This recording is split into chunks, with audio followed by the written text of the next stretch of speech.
جزاکم اللہ خیر احسن الجزا. حضرات ابھی ہم سماعت فرما رہے تھے فضیلت شیخ ابو سعید کو نہایت ہی اہم موضوع، بلکہ اہم ترین موضوع، وہ موضوع جس کی وجہ سے اللہ رب العالمین نے جن و انس کو پیدا فرمایا. حقیقت تو یہ ہے کہ اس موضوع کا یقینی طور پر حق ادا نہیں ہوا ہے. ہم نہایت ہی معذرت کے ساتھ آپ لوگوں سے بھی درخواست کر رہے ہیں کہ اس وقت کی تنگی کو مد نظر رکھتے ہوئے ہمارے ساتھ آپ اس بات کو سمجھنے کی کوشش کریں گے، کیونکہ وقت نہایت ہی محدود ہے اور موضوع الحمدللہ بہت زیادہ وسیع ہے اور اہم ہے. البتہ یہ احباب کی خدمت میں ضرور میں عرض کرنا چاہوں گا کہ جو حضرات یہاں پر موجود ہیں وہ فضیلت شیخ ابو سعید کی درس بخاری کا جو سلسلہ جدہ شہر میں آغاز ہوا ہے، ہر پیر کے دن جدہ دعویٰ سینٹر حی سلامہ میں مغرب کی نماز کے بعد اس میں شرکت فرما کر اس موضوع پر اور دوسرے نہایت ہی اہم ترین موضوعات پر استفادہ آپ لوگ کر سکتے ہیں. جزاکم اللہ خیر احسن الجزا. اللہ رب العالمین سے دعا ہے کہ شیخ نے جو اہم ترین عقیدے کی باتیں فرمائی ہیں، اللہ رب العالمین ہمیں ان کو سمجھنے کی اور عمل کرنے کی توفیق عطا فرمائے. آمین یا رب العالمین. حضرات، ہماری آج کی نشست کے دوسرے خطیب ہیں فضیلت شیخ مقصود حسن فیضی. گزشتہ سال بھی اس سمر کیمپ میں ہم نے شیخ کی تقریر سے استفادہ فرمایا تھا. صحابہ کرام رضوان اللہ علیہم اجمعین کا سماج ایک نمونے کا مسلم سماج تھا. اس کی بے شمار امتیازی خصوصیات و کمالات کی خوبیوں نے پورے عالم کو متاثر کیا، لیکن آج معاملہ اس کے بالکل برعکس ہے. پوری دنیا فتنہ اور شر کی آماج گاہ بنی نظر آتی ہے. اس کے اسباب کیا ہیں؟ آپسی اختلافات کیوں کر پیدا ہوتے ہیں؟ یہی عنوان ہم نے آج فضیلت شیخ مقصود حسن فیضی حفظ اللہ کو دیا تھا، جس کو آپ نے قبول فرمایا تاکہ وہ ہماری صحیح طور پر تربیت کر سکے اور ایک ایسے پیغام کو ہم اس اسٹیج کے ذریعے دنیا کے سامنے پیش کر سکیں کہ ہمارے ان اختلافات کی وجوہات کیوں ہوتی ہیں. میں درخواست کروں گا فضیلت شیخ مقصود حسن فیضی سے کہ اسٹیج پر تشریف لائیں اور اپنے خطاب کا آغاز فرمائیں. واضح ہے آج کی یہ نشست صاحب السمو الملکی الامیر عبد المجید بن عبد العزیز آل سعود گورنر مکہ المکرمہ کی زیر نگرانی جدہ دعویٰ سینٹر حی السلامہ کے تعاون سے منعقد کی گئی ہے. یہ دوسری تقریر آپ سماعت فرمائیں گے، اس کے بعد انشاءاللہ تیسری تقریر بھی فارمیٹ کے مطابق ہوگی. جزاکم اللہ خیر.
بسم الله الرحمن الرحيم. الحمد لله رب العالمين الرحمن الرحيم مالك يوم الدين، ونشهد أن لا إله إلا الله ونشهد أن سيدنا ومولانا محمدا عبده ورسوله أرسله إلى الناس كافة بشيرا ونذيرا. أما بعد، فإن خير الحديث كتاب الله، وخير الهدي هدي محمد صلى الله عليه وسلم وشر الأمور محدثاتها وكل محدثة بدعة وكل بدعة ضلالة وكل ضلالة في النار. أعوذ بالله السميع العليم من الشيطان الرجيم. بسم الله الرحمن الرحيم. يا أيها الذين آمنوا اتقوا الله حق تقاته ولا تموتن إلا وأنتم مسلمون واعتصموا بحبل الله جميعا ولا تفرقوا واذكروا نعمة الله عليكم إذ كنتم أعداء فألف بين قلوبكم فأصبحتم بنعمته إخوانا وكنتم على شفا حفرة من النار فأنقذكم منها كذلك يبين الله لكم آياته لعلكم تهتدون. سبحانك لا علم لنا إلا ما علمتنا إنك أنت العليم الحكيم. رب اشرح لي صدري ويسر لي أمري واحلل عقدة من لساني يفقه قولي واحلل عقدة من لساني يفقه قولي. عزیز ساتھیوں، دینی بھائیوں، علماء کرام اور قابل احترام ماؤں اور بہنوں، السلام علیکم ورحمۃ اللہ وبرکاتہ.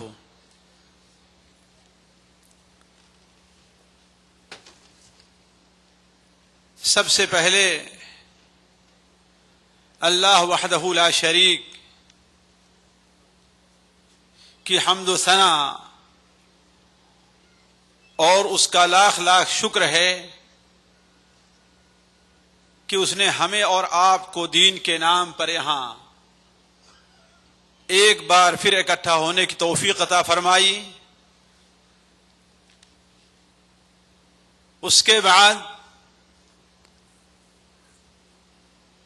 صاحب السمو الملکی امیر عبد المجید آل سعود حفظہ اللہ کا بہت بہت شکریہ، جنہوں نے اس پروگرام کی سرپرستی فرمائی. نیز مکتب دعوہ اور توعیت الجالیات جدہ بھی خصوصی شکریہ کے مستحق ہیں، جنہوں نے یا جن کی کوششوں سے اللہ تبارک و تعالیٰ کے فضل کے بعد ہم اور آپ یہاں پر اکٹھا ہوئے، اور آپ بھی خصوصی شکریہ کے مستحق ہیں کہ دین کے نام پر اور اسلام کے نام پر اپنا وقت نکال کر یہاں تشریف لے آئے. اللہ تعالیٰ سے دعا ہے کہ اللہ تبارک و تعالیٰ ہر ایک کی کوششیں قبول فرمائے. اللہ تبارک و تعالیٰ ان کوششوں کو تمام لوگوں کے گناہوں کا کفارہ اور درجات کی بلندی کا سبب بنائے. اللہ تبارک و تعالیٰ ہمیں بھی حق بات کہنے، اس پر عمل کرنے اور اسے دوسروں تک پہنچانے کی توفیق بخشے. محترم، اس وقت دنیا کے اندر مسلمان سخت انتشار کا شکار ہیں. چاروں طرف سے آپسی اختلاف اور آپسی فتنے ان کے اندر رونما ہیں. ایک ہی جماعت، ایک ہی اسٹیج سے کام کرنے والے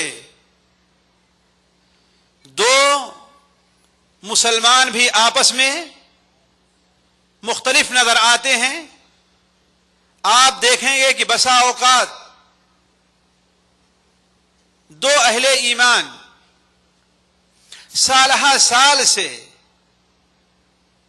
ایک جگہ ایک نام پر ایک ہی دعوت دے رہے ہیں، لیکن ایک وقت آتا ہے کہ دونوں کے اندر اختلاف اور دونوں کے تعلقات میں دراڑ پڑ جاتی ہے. آخر اس کی وجہ کیا ہے؟ اس کا سبب کیا ہے؟ اسی چیز کو جاننے کے لیے اور اسی چیز کو واضح کرنے کے لیے میں آپ کے سامنے حاضر ہوا ہوں. اللہ تبارک و تعالی سے دعا ہے کہ اللہ تبارک و تعالی مجھے اپنے موضوع کو واضح کرنے، ان میں جو باتیں حق ہیں آپ تک پہنچانے، اور ہمیں اور آپ کو اس پر عمل کرنے کی توفیق عطا فرمائے. محترم، اللہ کے رسول صلی اللہ علیہ وسلم کے زمانے میں بڑے پیمانے پر سب سے پہلے جو اختلاف ہوا تھا وہ غزوہ بدر کے موقع پر ہوا تھا کہ مال غنیمت کس طریقے سے تقسیم کیا جائے اور جو قیدی مسلمانوں کی قید میں ہیں ان کے ساتھ کیا معاملہ کیا جائے. حتیٰ کہ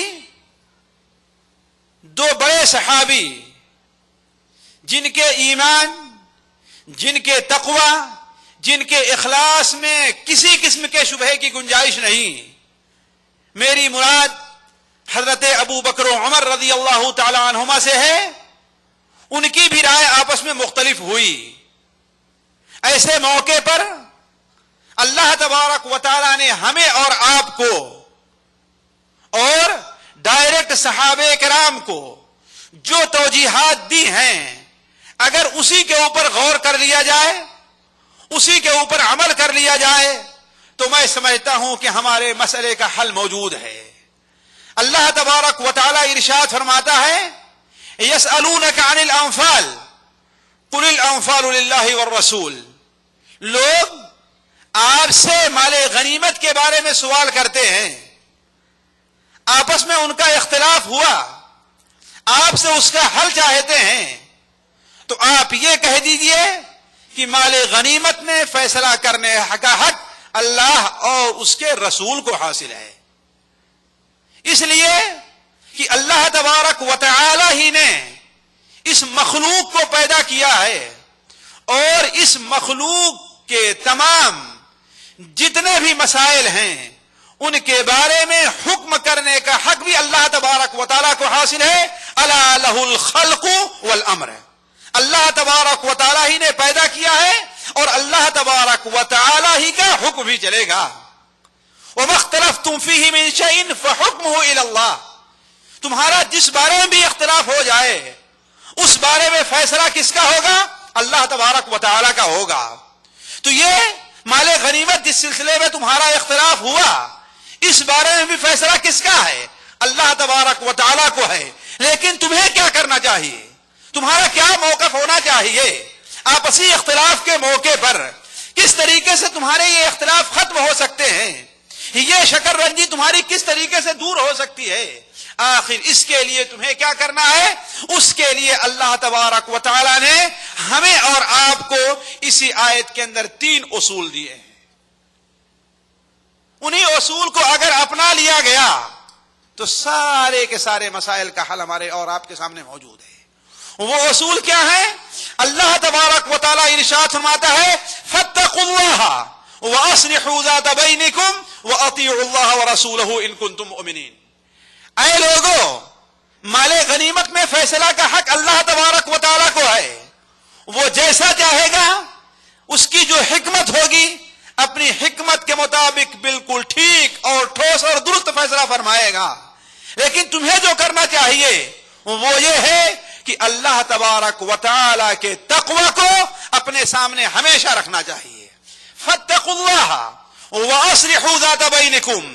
اور دوسرا کام تمہیں یہ کرنا چاہیے کہ آپس میں اصلاح ہونی چاہیے، اختلاف نہیں ہونا چاہیے، پھوٹ نہیں ہونی چاہیے، لڑائی نہیں ہونی چاہیے. اور تیسری بات یہ ہونی چاہیے کہ وَأَطِيعُوا اللَّهَ وَرَسُولَهُ. اللہ اور اس کے رسول کی اطاعت کرو ان کنتم مؤمنین، اگر تم ایمان کے دعوے دار ہو. تو ساتھیو، بڑے ہی خلوص کے ساتھ آپ سے عرض ہے کہ کسی بھی اختلاف اور کسی بھی خلاف کو دور کرنے کے لیے سب سے ضروری ہے کہ ہم اور آپ انہی تین اصول کو اپنائیں. پہلا اصل اور پہلا قاعدہ یہ ہے کہ ہم اور آپ تقوی کو لازم پکڑیں. تقوی ایک ایسی چیز ہے جس کی اہمیت کا انکار نہیں کیا جا سکتا. اللہ تبارک و تعالیٰ نے قرآن مجید میں 10 بار نہیں، 20 بار نہیں، 30 بار نہیں، بلکہ 40، 50 اور اس سے زیادہ بار قرآن مجید میں اللہ تبارک و تعالیٰ بندوں کو تقوی اختیار کرنے کا حکم دیتا ہے. کہیں پر اللہ تعالیٰ فرماتا ہے یا ایھا الذین آمنوا اتقوا اللہ حق تقاتہ ولا تموتن الا وانتم مسلمون. کہیں اللہ تعالیٰ فرماتا ہے یا ایھا الذین آمنوا اتقوا اللہ وقولوا قولا سدیدا یصلح لکم اعمالکم. کہیں اللہ تبارک و تعالیٰ فرماتا ہے یا ایھا الناس اتقوا ربکم الذی خلقکم من نفس واحدہ. کہیں اللہ تبارک و تعالیٰ ہمیں اور آپ کو تقوی کے فوائد بتلاتا ہے، کہیں تقوی کی اہمیت جتاتا ہے، کہیں ہمیں اور آپ کو تقوی کا حکم دیتا ہے. تو ساتھیو، سب سے پہلی چیز جسے ہمیں اور آپ کو، جس کے ذریعے سے ہمارے اور اختلاف دور ہو سکتے ہیں، ہم آپ اپنے اختلافات کا حل لے سکتے ہیں، سب سے پہلی چیز یہ ہے کہ ہم اور آپ تقوی کو لازم پکڑیں. تقوی کا نعرہ ہر شخص بلند کرتا ہے. کوئی شخص ایسا نہیں ہے جو یہ نہیں کہے گا میں اللہ تبارک و تعالیٰ سے نہیں ڈرتا. لیکن اللہ تبارک و تعالیٰ سے ڈرنا کیسے ہے، اس کو ذرا ایک مثال سے اس کا اندازہ لگائیے جو مثال صحابہ کرام نے آپس میں ایک دوسرے کو دی تھی. حضرت ابی ابن کعب اور حضرت ابو ہریرہ رضی اللہ تعالیٰ عنہما سے مروی ہے کہ انہوں نے تقوی کی تعریف کرتے ہوئے یہ بیان فرمایا کہ جس طریقے سے کوئی شخص گزرتا ہے کسی خاردار جھاڑی سے، چاروں طرف کانٹے ہوا کرتے ہیں، چھوٹے کانٹے بھی رہتے ہیں، بڑے کانٹے بھی رہتے ہیں، ایسے کانٹے رہتے ہیں جو دکھتے بھی ہیں، ایسے کانٹے رہتے ہیں جو دکھتے بھی نہیں ہیں، ٹیڑھے کانٹے بھی رہتے ہیں، سیدھے کانٹے بھی رہتے ہیں. اس کانٹوں سے اگر کوئی آدمی گزرنا چاہتا ہے تو اپنے کپڑوں کو سمیٹ کر کے بڑی احتیاط کے ساتھ گزر جاتا ہے. اسی طریقے سے تقوی یہ چیز ہے کہ انسان اس دنیا کی خاردار جھاڑی سے اس طریقے سے گزر جائے کہ وہ بڑے گناہوں سے بھی پرہیز کرے، چھوٹے گناہوں سے بھی پرہیز کرے، ظاہری گناہوں سے بھی پرہیز کرے، باطنی گناہوں سے بھی پرہیز کرے، مالی گناہوں سے بھی پرہیز کرے، دلی گناہوں سے بھی پرہیز کرے، اعضاء و جوارح سے جو گناہ ہوتے ہیں ان سے بھی پرہیز کرتا ہوا انسان آگے کی طرف بڑھتا جائے، جنت کا راستہ اختیار کرتا جائے. یہی چیز تقوی ہے. اور اسی چیز کی وصیت اللہ تبارک و تعالی نے ہمیں اور آپ کو ہی نہیں بلکہ حضرت آدم اور حضرت نوح علیہ الصلوۃ والسلام اور ان کے بعد جتنے نبی آئے ہیں اللہ تبارک و تعالیٰ نے انہیں ان کی وصیت کی ہے. اللہ تبارک و تعالیٰ ارشاد فرماتا ہے وَلَقَدْ وَصَّيْنَا الَّذِينَ أُوتُوا الْكِتَابَ مِنْ قَبْلِكُمْ وَإِيَّاكُمْ أَنِ اتَّقُوا اللَّهَ. اے لوگو وَلَقَدْ وَصَّيْنَا الَّذِينَ أُوتُوا الْكِتَابَ مِنْ قَبْلِكُمْ، جو لوگ تم سے پہلے کتاب دیے گئے ہم نے انہیں وصیت کی ہے اور تمہیں بھی وصیت کر رہا ہوں کہ تم اللہ تبارک و تعالی سے ڈرتے رہنا. اللہ تبارک و تعالی کا قرب اور اللہ تبارک و تعالی کی نزدیکی ایک مخلوق اور ایک بندے کا سب سے محبوب مشغلہ ہونا چاہیے. وہ کون سا بندہ ہے، وہ کون سی مخلوق ہے جو اللہ تبارک و تعالی کا قرب اور اس کی نزدیکی نہ حاصل کرنا چاہے. وہ رحیم، وہ غفور، وہ ودود، وہ محسن، جس کا احسان دنیا کی ہر شے حتیٰ کہ اللہ تبارک و تعالیٰ کے ساتھ شرک اور کفر کرنے والوں تک جس کا احسان پہنچا ہوا ہے. جو ذات اتنی محسن ہو اس ذات تک پہنچنے اور اس کا قرب حاصل کرنے کا کون شخص متمنی نہیں ہوگا. اللہ تبارک و تعالیٰ ارشاد فرماتا ہے لیکن ہمارے قریب کون شخص ہوگا، ان اکرمکم عند اللہ اتقاکم. اللہ تبارک و تعالیٰ کے نزدیک سب سے محترم وہ شخص ہے تم میں سے جو اللہ تبارک و تعالیٰ سے سب سے زیادہ ڈرتا ہو. بخاری اور مسلم میں حضرت ابو ہریرہ رضی اللہ تعالیٰ عنہ کا فرمان ہے، وہ بیان فرماتے ہیں کہ اللہ کے رسول صلی اللہ علیہ وسلم کی خدمت میں ایک شخص حاضر ہوتا ہے اور سوال کرتا ہے یا رسول اللہ من اکرم الناس. اے اللہ کے رسول صلی اللہ علیہ وسلم، سب سے زیادہ اللہ تبارک و تعالیٰ کے نزدیک محترم کون سا شخص ہے؟ آپ نے فرمایا اتقاہم، وہ شخص جو اللہ تبارک و تعالیٰ سے سب سے زیادہ ڈرنے والا ہو۔ اسی طریقے سے اللہ تبارک و تعالیٰ نے یہ ایک اصول رکھا ہے کہ جو عمل بھی بندہ کرے اللہ تعالیٰ اس وقت تک اس کا عمل قبول نہیں کرتا جب تک کہ وہ بندہ تقوی کو اختیار نہ کرے۔ جب بندہ تقوی کو اختیار کر لے تو اللہ تبارک و تعالیٰ اس کے اعمال کو قبول کرتا ہے۔ انما یتقبل اللہ من المتقین، اللہ تبارک و تعالیٰ متقیوں ہی کا عمل قبول کرتا ہے، غیر متقی کا کوئی عمل اللہ تبارک و تعالیٰ کے نزدیک مقبول نہیں ہے۔ اسی طریقے سے سب سے بڑی نعمت اور سب سے بڑی فضیلت جو حاصل ہونے والی ہے کسی بندے کو اللہ تبارک و تعالیٰ کی معیت اور اللہ تبارک و تعالیٰ کا ساتھ، اور یہ اس وقت حاصل ہوگا جب کہ بندہ اللہ تبارک و تعالیٰ سے ڈرتا رہے گا اور اللہ تبارک و تعالیٰ کا تقوی اختیار کرے گا۔ اللہ تعالیٰ ارشاد فرماتا ہے ان اللہ مع الذین اتقوا والذین هم محسنون، اللہ تبارک و تعالیٰ ان لوگوں کے ساتھ ہے جو تقوی اختیار کریں، اللہ تعالیٰ ان لوگوں کے ساتھ ہے جو نیکوکار رہیں۔ تو عرض کرنے کا مقصد یہ ساتھیوں کہ آپسی اختلاف کی دوری اور آپسی اختلاف کے ختم کرنے کے لیے سب سے پہلا اصول اور قاعدہ یہ ہے کہ ہم اور آپ تقوی اختیار کریں۔ ہمارے بھائی اور ہمارے درمیان کسی قسم کا اگر اختلاف پیدا ہو جائے اس وقت ہم میں سے بہت سے لوگ، حتیٰ کہ بہت سے بزرگ شخصیات، بہت سے علم والی شخصیات بھی اس وقت تقوی کا دامن چھوڑ دیتی ہیں۔ اپنے بھائی کی غیبت کرنا، اس کے بارے میں بددن ہو جانا، جیسا کہ آگے اس کی کچھ تفصیل آپ کے سامنے میں رکھتا ہوں، وہ لوگ شروع کر دیتے ہیں۔ کیوں؟ اس لیے کہ صرف محض اختلاف کی بنیاد پر۔ یہ ایسا کیوں ہو رہا ہے؟ اسی لیے ہو رہا ہے کہ ان لوگوں نے تقوی کا دامن چھوڑ دیا ہے۔ تو میں عرض کر رہا تھا ساتھیوں، پہلی چیز جسے ہمیں ہمیشہ اپنے سامنے رکھنا چاہیے کہ اللہ تبارک و تعالی ہمارے درمیان سے اختلاف کو ختم کر دے، وہ کیا ہے کہ ہم اور آپ تقوی کو لازم پکڑیں۔ تقوی سے متعلق آپ نے بہت کچھ پہلے سنا ہوگا، مجھے صرف اشارہ کرنا میرا مقصد ہے کہ ہم اگر کسی سے ہمارا کسی بھی قسم کا اختلاف ہو جائے، دینی اختلاف ہو، دنیاوی اختلاف ہو، مالی اختلاف ہو، معاشرتی اختلاف ہو، کسی بھی قسم کا اختلاف ہے، حتیٰ کہ اگر ماں بیٹے کے درمیان بھی اختلاف ہو جا رہا ہے، باپ بیٹے کے درمیان بھی اختلاف ہو جا رہا ہے، اور شوہر اور بیوی کے درمیان بھی اختلاف ہو جا رہا ہے، اگر اس درمیان وہ لوگ تقوی کا دامن نہ چھوڑیں تو اللہ تبارک و تعالی ان دونوں کے درمیان کبھی بھی شقاق اور اختلاف اور افتراق پیدا نہیں ہونے دے گا۔ دوری جو ہوتی ہے، دشمنی جو بڑھتی ہے، وہ اسی صورت میں جب دونوں فریق اور ایک دوسرے کے مخالف تقوی کا دامن چھوڑ کر کے ایک دوسرے کے اوپر اتہام بازی، ایک دوسرے کو گالی گلوچ، ایک دوسرے کو برا بھلا کہنا اور ایک دوسرے کے خلاف چغلی اور غیبت کے اوپر اتر آتے ہیں۔ اگر وہیں تقوی کا دامن پکڑ لیا جائے اور ہر انسان اپنی حدود میں باقی رہے، جیسا کہ اللہ تبارک و تعالی ارشاد فرماتا ہے اے لوگو تم انصاف کرو، اعدلوا، تم انصاف کرو، کسی ولا یجرمنکم شنآن قوم علی الا تعدلوا، کسی قوم کی دشمنی، کسی قوم کی مخالفت تمہیں اس بات پر مجبور نہ کرے کہ تم انصاف نہ کرو۔ ساتھیوں، مجھے اس سفر کے اندر معلوم ہوا کہ ایک ایسا شخص جسے میں بہت قریب سے جانتا ہوں اور سالوں میرے ساتھ مدرسے میں پڑھ چکا ہے، آج دنیا میں اس کا نام نہیں ہے، لیکن تقوی اور اخلاص کی بنیاد پر اللہ تبارک و تعالی اور اللہ تعالی کے فرشتوں میں اس کا نام ضرور موجود ہے۔